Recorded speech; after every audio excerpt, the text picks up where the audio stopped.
In today's video, I am going to teach you how to create dashboards in Freshsales. To begin, make sure you are inside Freshsales and looking at the main dashboard area.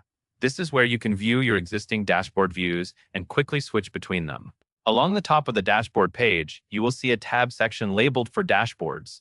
Think of these tabs as separate dashboard spaces, each one designed to display a specific set of information. Once you are on the dashboard and you can see the Dashboards tab area, look for the plus icon. This plus icon is the control you will use to create a brand new dashboard. Go ahead and click the plus icon. When you click it, Freshsales will open a small drop-down menu. This drop-down is important because it determines what content will be used to build your new dashboard. In the drop-down, you will be prompted to select a report. Reports are the building blocks for dashboards in Freshsales because they provide the data and visuals you want to monitor, such as performance trends or activity summaries. Take a moment to choose the report that matches what you want this new dashboard to focus on.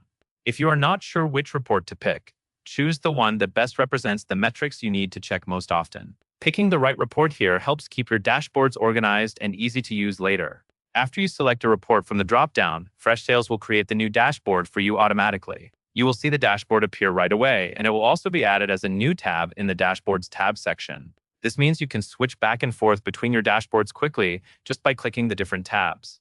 At this point, your dashboard is created and accessible whenever you return to the dashboard area. If you ever create multiple dashboards, a helpful habit is to keep each one focused on a specific purpose so it stays clean and easy to read at a glance. And that is all there is to it.